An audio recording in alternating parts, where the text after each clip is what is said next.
My name is Marcus Thompson, and I'm writing this from my accessible apartment in Oakland where I live with my service dog, and a lifetime of accumulated rage about being a 33-year-old black man with cerebral palsy who has to navigate two intersecting systems of discrimination that compound in ways neither the disability rights movement nor racial justice advocates fully acknowledge or address. From police encounters where my disability-related movements are interpreted as suspicious behavior or resisting arrest by cops who see a threatening black man before they see my walker and mobility impairments, to healthcare settings where my pain is dismissed because I'm both black and therefore assumed to be drug-seeking based on racist stereotypes, and disabled and therefore assumed to be exaggerating symptoms based on disability stereotypes,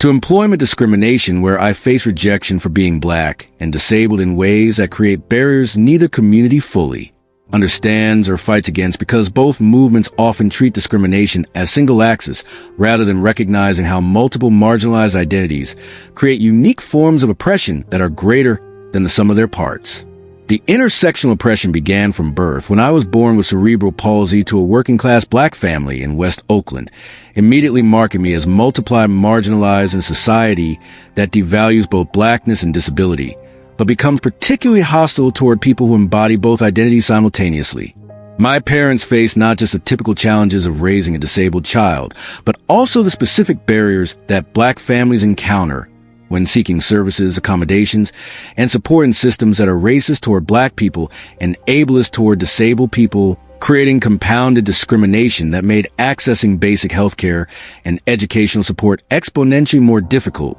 than it would have been for white disabled families. The childhood medical neglect was influenced by both racial and disability bias, as doctors dismissed my parents' concerns about my development, attributing delays to parenting rather than neurological impairment.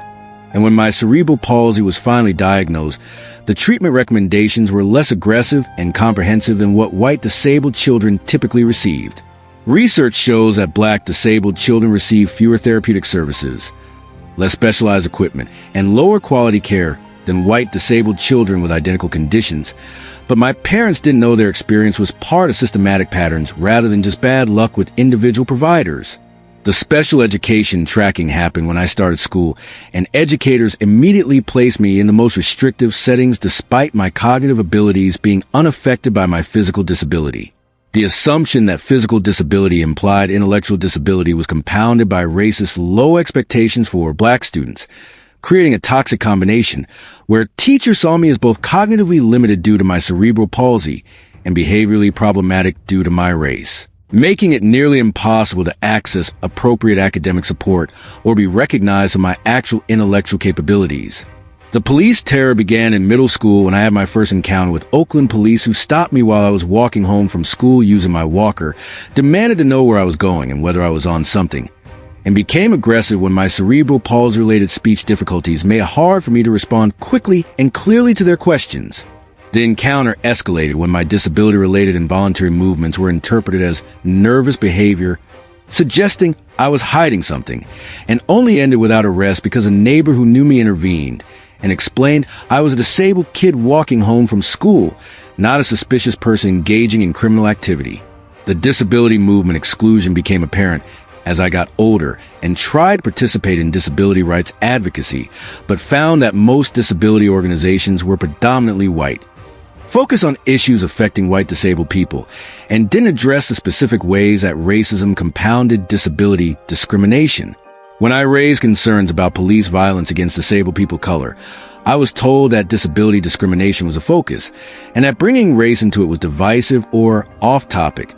as if my blackness was separate from rather than inextricable from my disability experience. The racial justice erasure was equally painful as I participated in Black Lives Matter protests and found that disability accessibility was rarely prioritized in organizing spaces, that conversations about police violence often didn't include analysis of how disability affects police encounters for black people, and that my specific vulnerabilities as a black disabled person were invisible in movement rhetoric that focused on able-bodied black experiences. When I raised concerns about inaccessible protest locations or suggested that police violence analysis should include disability, I was sometimes seen as making special demands at complicated racial justice organizing. The employment discrimination was impossible to disentangle, as I faced rejection after rejection for jobs I was qualified for, never knowing whether employers were discriminating against me for being black, for being disabled, or for the combination of both identities that seemed to make me particularly unemployable in their eyes. Traditional employment discrimination analysis treats race and disability as separate categories, but my experience was that they interacted in ways that created unique barriers. Employers who might have hired a white disabled person or a black able-bodied person found reasons not to hire someone who was both black and disabled. The healthcare nightmare intensified in my 20s when I developed chronic pain related to my cerebral palsy and discovered that getting appropriate pain management was nearly impossible because medical providers viewed me through both racist stereotypes about black people being drug seekers and ableist stereotypes about disabled people exaggerating symptoms for attention or secondary gain. The intersection of these biases meant my pain was systematically dismissed, undertreated, and attributed to psychological rather than physical causes despite clear medical evidence of the pain's neurological origins. The police violence escalation happened when I was 28 and was stopped while driving my specially adapted vehicle, and the police officer became aggressive when my cerebral palsy-related movements and speech patterns were interpreted as signs of intoxication, despite my explanations about my disability. The officer pulled me from my vehicle, causing me to fall because I cannot support my weight without assistance, and his body camera footage showed him yelling at me to stop resisting, while I lay on the ground, unable to control my involuntary movements. The incident went viral after my sister posted the video, sparking outrage in both disability and racial justice communities, but also revealing how little mainstream analysis existed about the intersection of police violence, disability, and race. The trauma therapy that I sought after the police assault was difficult to find because I needed a therapist who understood both racial trauma and disability-related trauma, and most mental health providers specialize in one or the other, but not both. The few therapists I found who claimed competence in multicultural therapy had never worked with disabled clients of color and didn't understand how my experiences were shaped by the intersection of both identities rather than just the additive effects of separate discrimination types. The social isolation was profound because I didn't fully fit in either predominantly white disability spaces where my blackness made me stand out and where racial discussions were unwelcome, or in predominantly able-bodied black spaces where disability accessibility was an afterthought,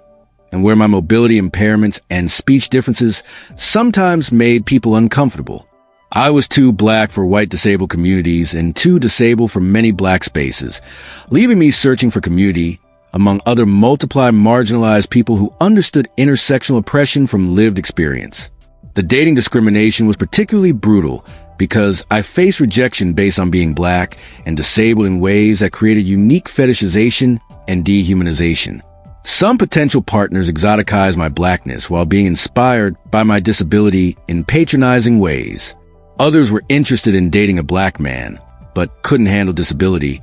or were comfortable with disability but had racial preferences against black men. The combination of both marginalized identities made finding romantic partnership exponentially more difficult than either identity alone would have created. The family burden was complicated because my parents and siblings loved me fiercely, but didn't always understand the specific challenges of intersectional discrimination,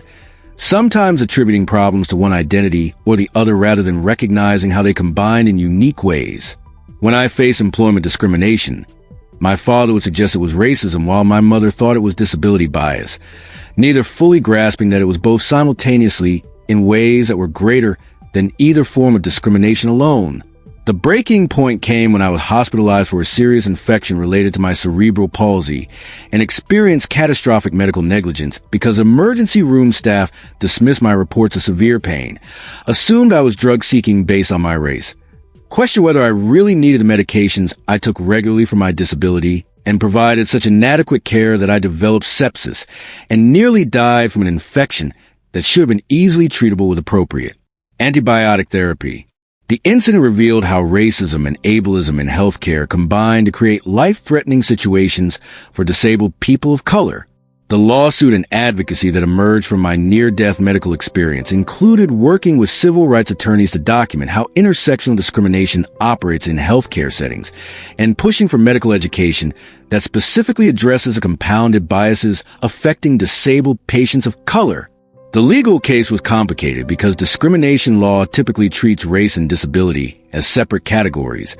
making it difficult to prove intersectional discrimination that doesn't fit neatly into single-axis frameworks. The therapy that finally helped was with Dr. Jamal Williams, a black psychologist who also had a mobility disability and understood intersectionality from both professional training and lived experience. He was the first therapist who didn't ask me to separate my racial trauma from my disability trauma, who understood that my experiences were shaped by both identities simultaneously, and who validated that the unique barriers I faced were real even though they didn't fit neatly into either traditional racial justice or disability rights frameworks. Intersectional oppression isn't about adding together separate forms of discrimination. It's about recognizing that multiple marginalized identities interact in ways that create unique experiences that are qualitatively different from single-axis discrimination, Dr. Williams explained during one of our sessions. As a black disabled man, you don't face racism plus ableism. You face specific forms of discrimination that only affect people who are both black and disabled, like police encounters where your disability movements are interpreted as threatening because of racist assumptions about black men, or healthcare settings where your pain is dismissed because of both racial and disability stereotypes. He helped me understand that the invisibility I felt in both disability rights and racial justice movements wasn't personal failure, but reflected the single-axis focus of most social justice organizing that treats identities as separate rather than intersecting. The disability rights movement, being predominantly white, often failed to address how racism compounded disability discrimination. The racial justice movement, being predominantly able-bodied,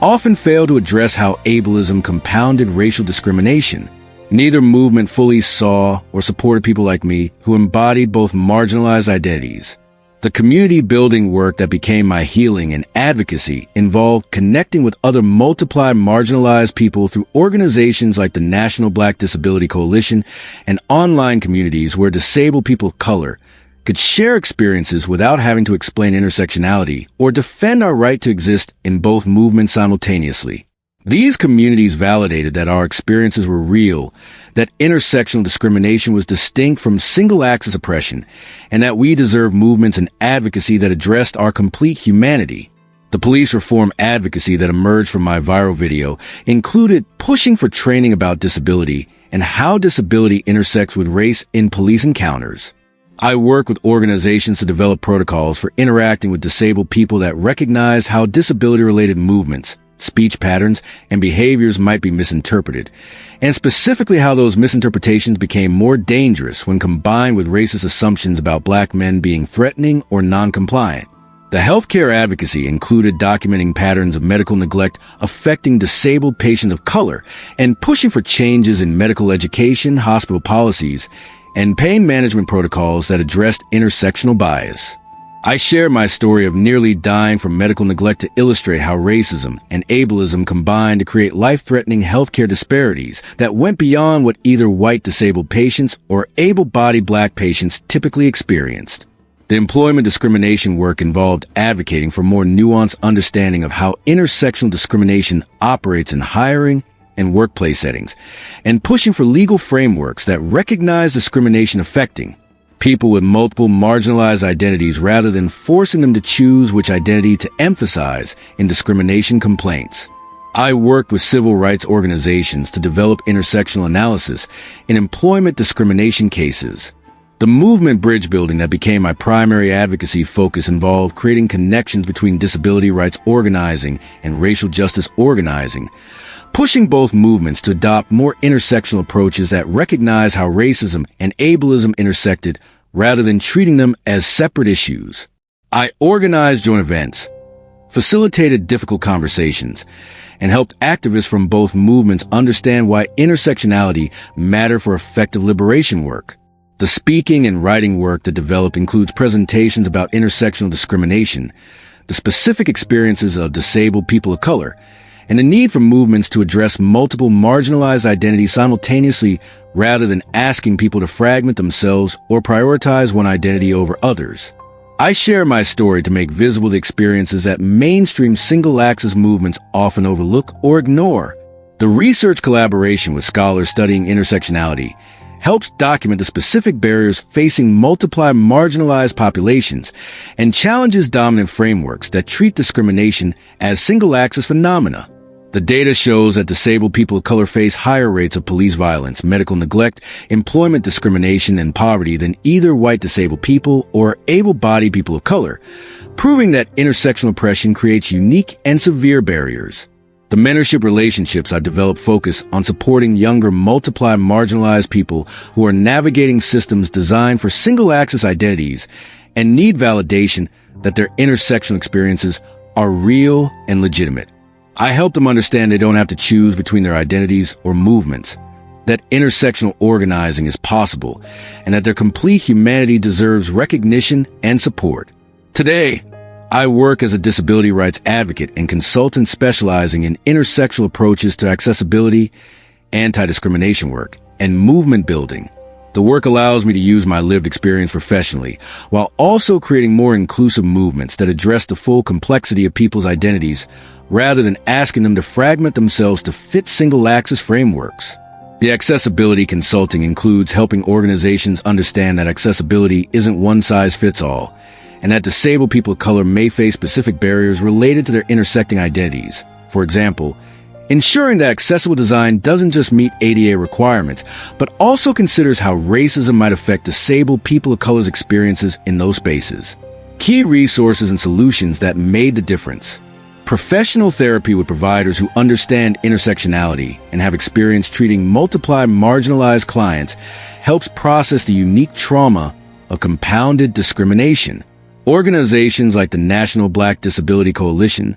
the Disability Justice Collective, and other intersectional advocacy groups provide community and resources for multiply marginalized people. Intersectional legal advocacy helps challenge discrimination that affects people with multiple marginalized identities and pushes for legal frameworks that recognize compounded oppression. Medical advocacy and education addressing intersectional bias in healthcare helps reduce medical neglect and improve care quality for disabled patients of color. Police reform initiatives that specifically address disability and race intersections help reduce violence against disabled people of color during law enforcement encounters. Employment discrimination work using intersectional analysis helps address unique barriers facing multiply marginalized job seekers and workers. Bridge building between single-axis movements creates more inclusive organizing that addresses intersecting identities rather than forcing people to fragment themselves. Research on intersectional oppression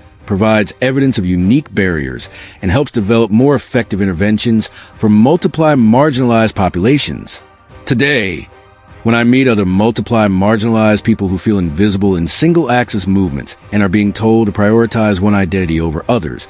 I tell them that their complete humanity deserves recognition, that intersectional experiences are real and distinct from single-axis discrimination, and that movements must evolve to address the full complexity of people's identities rather than asking them to fragment themselves to fit single-issue frameworks. Being black and disabled isn't about having it twice as bad. It's about facing unique forms of oppression that only affect people who embody both identities.